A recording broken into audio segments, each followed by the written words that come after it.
And now, some news from the world over. President Donald Trump is looking to quell the firestorm over U.S. immigration policy regarding the detention and subsequent separation of families entering the country illegally.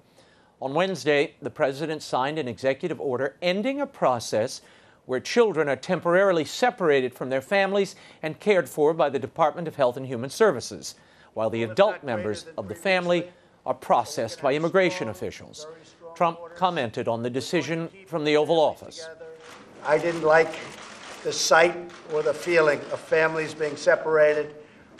There's a problem that's gone on for many years, as you know, through many administrations, and we're working very hard on immigration. It's been just left out in the cold. Here to give us his take on all of this and more is former Speaker of the House of Representatives and author of the new book, a bestseller, Trump's America, The Truth About Our Nation's Great Comeback. Would you welcome back to the program, Newt Gingrich? Always fun to be with you. Thanks for being here.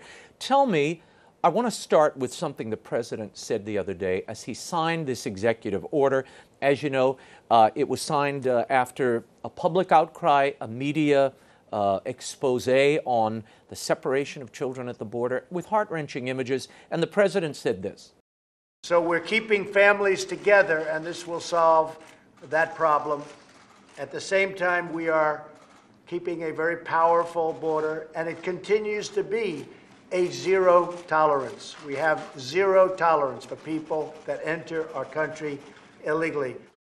Now, Newt, earlier the president said he could only fix this problem if the Congress did it, that he couldn't do it via executive order. What changed? Well, I think the public pressure changed, and I think he concluded that it was going to do dramatic damage if it looked like he wanted to separate children. The fact is, there are several court decisions and several agreements by the government that probably require a congressional law to change. But I think Trump concluded, issue the order. Somebody wants to file a lawsuit, which in effect would separate the children. Let the burden be on them, and then he's challenging the Congress to pass. You can pass a simple, narrow bill that says we're going to keep the children in detention, but they're going to be kept with their parents. The great tragedy here is we can't have an honest conversation because the left is so hysterical. The truth is you can control the border without breaking up families. But, by the way, when Barack Obama did the same thing, somehow that wasn't a great national scandal. In 2014, right. When there was another rush at the border and President Obama reacted the way he did. I can remember Democratic friends of mine enraged at that moment, but I don't recall anyone saying he was opening a Nazi concentration camp or that he was, an inhuman person over it. Didn't the president, though, do this to himself, Newt, by insisting on this zero-tolerance policy and then seemingly reversing himself, though he's not really changing the underlying policy here? Yeah, I think they had not thought through the implications. And again, I think in an honest conversation, you can't just talk about children. 15, 16, 17-year-old members of MS-13 are not children. They're rapists, they're murderers, they're torturers. And so when you say to me, let's have an automatic commitment here, I think you take out human judgment and the ability to look at what are we really talking about. Second, there are some adults coming up here bringing children for sexual trafficking. Yeah. They're not. It's not love. These are not all loving parents. And I think we have to be aware. I believe one of the big stories that will emerge this year is the degree of the war being waged by the cartels in Mexico, which goes totally unreported. I was just down at the border talking to border agents. I have to tell you, the things they shared with me, some of these men have been on the other side, they regularly go over, and since September, more than 200 Mexican politicians have been assassinated by the cartels. Yeah. This is the world that is just on the other side of that fence. I do think we sometimes lose sight of that and the world that these poor children and families are enmeshed in. No wonder they don't stop in Mexico and seek asylum there and they come to the United States. Whoever wins the Mexican presidential election, we have a real obligation for our own safety to offer them maximum help in defeating the drug cartels. Because they literally, as you point out, when you start killing the mayor or the county commissioner or the judge, you intimidate the whole community. Right. And so you're beginning to have a Mexico that could in fact be dominated by the cartels. And a lot of the current policies are anti-American in the deepest sense. Tell me the dilemma that the Trump administration or any administration would face in trying to enforce the border because of the Flores settlement and subsequent rulings by Judge Dolly G., who now we'll get into in a moment. The president is essentially asking the Department of Justice to go and ask that judge to walk back her decision or give them a pass from it. That essentially says you cannot detain children for more than 20 days. Then the subsequent decision said you can't detain the children with their parents. So they all had to be set free in 2015. So all the family detention centers, Newt, are gone. There are no family First of all, I don't think that's ever been appealed to the Supreme Court. No, it has not. And they should. I think, look, at some point, crazy judges have to be taken head on. And the idea that a judge now defines the immigration policy in the United States, single person, one lawyer, is a dictatorship of lawyers. But basically, you have legal obstacles now to enforcing, because it's either don't enforce the border, or detain these people, but you can't detain them for more than 20 days. Look, that's the law. Andrew Jackson, when issued an order by the Supreme Court, said they've issued their order, let them enforce it. What Trump should do is appeal directly to the Supreme Court on the grounds that this is a national emergency and ask for a suspension of her decisions. It takes about 700 days for a hearing to make its way. Every time a family comes here, it takes about 700 days. It should take 1 day. Well, but it doesn't. And the president, remember, Ted Cruz he proffered a bill that would hire many more judges, immigration judges, and hasten the time that these families would, the time of their hearing, and then contract the time they would be in detention. The president said this, listen. But one of them says, we want to hire 5,000 more judges. I don't want judges, I want border security. I don't want to try people, I don't want people coming in. Your reaction? Well, my reaction is twofold. One, I want border security, I don't want people coming in. And two, most of these ought to be a common sense decision. It ought to be a 24-hour cycle. You show up, you make a claim, do I believe you or not? If I don't believe you, you go home. And you can't, but we should also say, again... By the way, under Obama, I think for one of the Central American countries, 4% were being considered genuine. 96% weren't. Wow. So of asylum seekers? Yes. Yeah, no, there's a lot of fraud, and people are gaming the system. We get that. At the same time, you also see the human tragedy and the toll, and I think that's what Americans are reacting to. That's what so many people, like the Catholic bishops, who came out last week and said this policy is immoral. Your reaction to that as a Catholic? Well, first of all, I'm not going to get in a fight with bishops as a Catholic, but what I would say about the church position is that it doesn't take into account the reality of how different the world is becoming. For example, there's a story today of people on ships going from Libya to Italy who are destroying their documents so that it's very hard to figure out, well, the burden ought to be on you to explain to me why I should believe you. It shouldn't be you show up with no documents because you destroyed them. Now, the burden's on me. And I think we have to confront a reality. There are millions and millions of poor people who in the age of television understand that there are better places. And if they can, they're going to go there. But does that mean that the Italians or the Austrians or the Americans have an obligation to be drowned by 10 million or 20 million or 30 million people who show up? Gallup did a survey a couple years ago. They estimated 165 million people would come to the U.S. if they could. Wow. Now, I mean, even crazed left-wingers would have to be asked the question, do you really believe you could absorb 165 million people without shattering your civilization? Well, again, so many are saying, and they say that that's a heartless statement. We have to have we have to welcome the stranger. We have to be open to these people. They're in need, and we have the wealth and the prosperity to protect them and give them a better way. But first of all, there's a limit to that. And second, I am very much for immigrants who want to work, who are prepared to become American, and who want to understand our society. I'm against people automatically showing up and saying, take care of me. Well, I mean, the amazing thing, we have to, again, my belief is, look, there's no doubt, it's horrible and hard to watch these families coming here. It's a horrible trek they're making. My father's from Guatemala. He lived in Guatemala, okay? Suffered, dirt floor. I get the picture. I've been back to that village.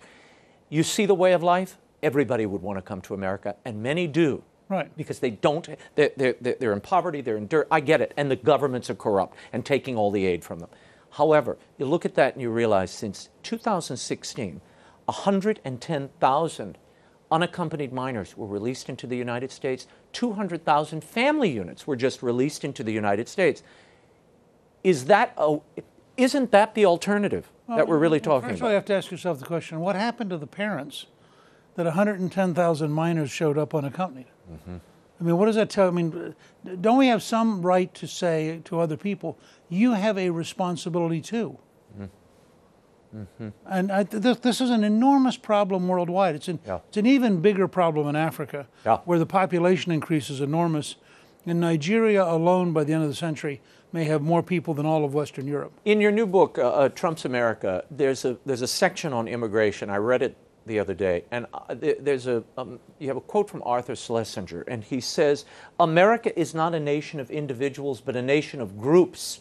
Is that what's shaping not only what we're seeing in this immigration debate, but the way it's being perceived? Sure. And of course, Schlesinger was decrying that, right? Saying that the American Constitution says, or the Declaration of Independence says, we are endowed by our Creator with certain unalienable rights, among which are life, liberty, and the pursuit of happiness.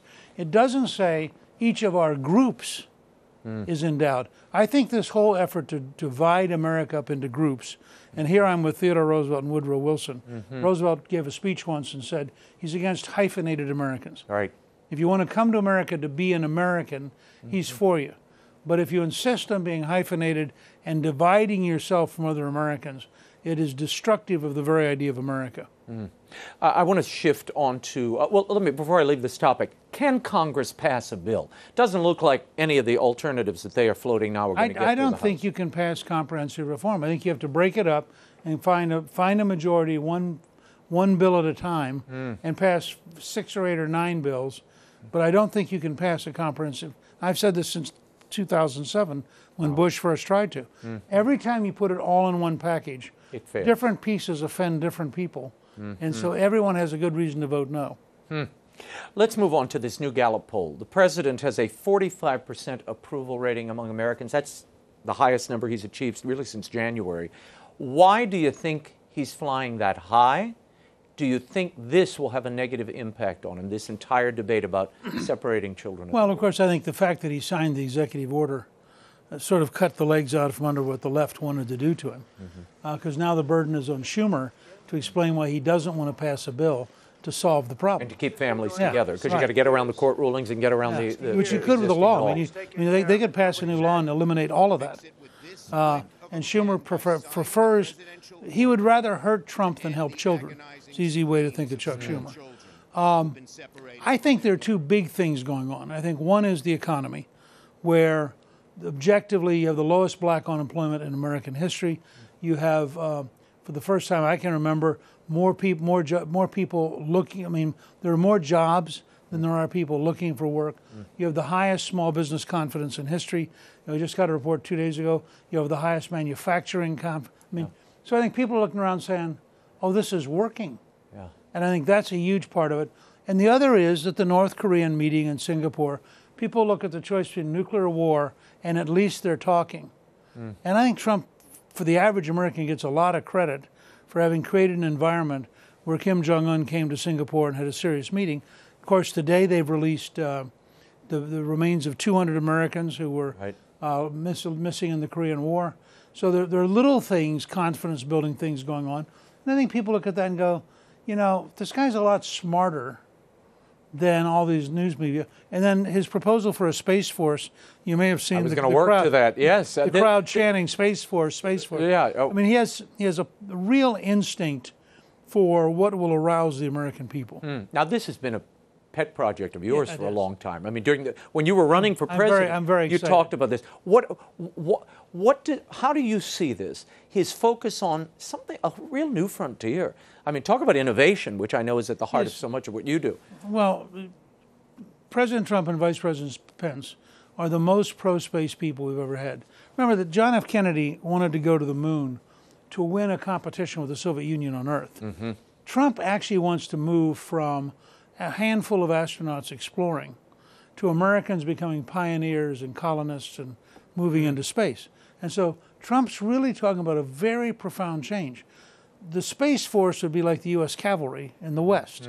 But then you got to have wagon trains and you got to have factories and you got to, so behind that idea, you're going to see a series of ideas to go back to the moon and permanently, to go to an asteroid and start mining, and ultimately to go to Mars, but ultimately being pretty darn quick. And Trump's a guy who likes to move. And I think the bureaucracy was arguing about a Space Force, and he thought he would just cut through it and say, let's do it. Wow. Let's talk about tariffs for a moment and trade wars with China. There's been a lot of back and forth, $50 billion in the last few weeks in tariffs. The president is threatening $200 billion worth of tariff on Chinese goods due to the trade inequities, that trade imbalance. Is this wise, given all you know about the economy, the global economy? Won't this hurt the consumer and ultimately redound to in the short term, hurt the American consumer? Look, here's what I think happened. Up through the 1970s, we were so big and so powerful and so rich compared to everybody else that you could say to people, you're going to get cheaper goods at Walmart. And they go, that's terrific. Sometime in the 90s, they began to think, well, if I don't have a job and I can't afford to go to Walmart, cheaper goods doesn't help me. Right. And we watch China cheat. I mean, let's be really clear about this. Chinese system is based on methodical, systematic cheating. And there's going to be a huge tension because we're now stepping in, for example, under Obama, not Trump, under Obama, the Director of National Intelligence, Jim Clapper, said the Chinese annually steal $460 billion in intellectual property. Wow. That's more than our total sales to China. So we're now stepping in, and the president is saying, I'm not going to let you cheat anymore. Well, the guy who's been making a good living cheating he's not going, well, no, wait a second. I mean, I like the old deal. I like the old deal. It's a little bit like, it was controversial in Europe, but I thought it was very fun when Trump went to the G7 and said, you guys have been doing great at ripping us off. That's now over. Right. You can defend your country, and I'm going to defend mine. That's exactly right. Final question. Midterm elections are coming up. We see a lot of volatility even in that generic ballot, though the gap has closed. Given what you're seeing now, the hand-wringing over the border issue, Kim Jong-un, the summit, and these trade wars, what do you think will ultimately happen? Will the Republicans hold both houses? Republicans will gain 4 to 6 seats in the Senate.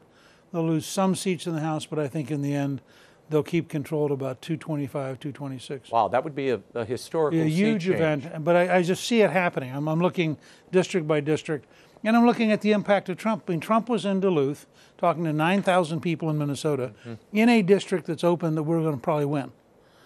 Tim Pawlenty has gone back to become governor again. I think he's going to win the governorship. I mean, you have lots of things in motion that don't fit this idea that there's going to be a blue wave. Newt Gingrich, always to be great with talking to you. Thank you. Tell Rome and Callisto we said hi. Trump's America, The Truth About Our Nation's Great Comeback by Newt Gingrich is available now at bookstores everywhere and online.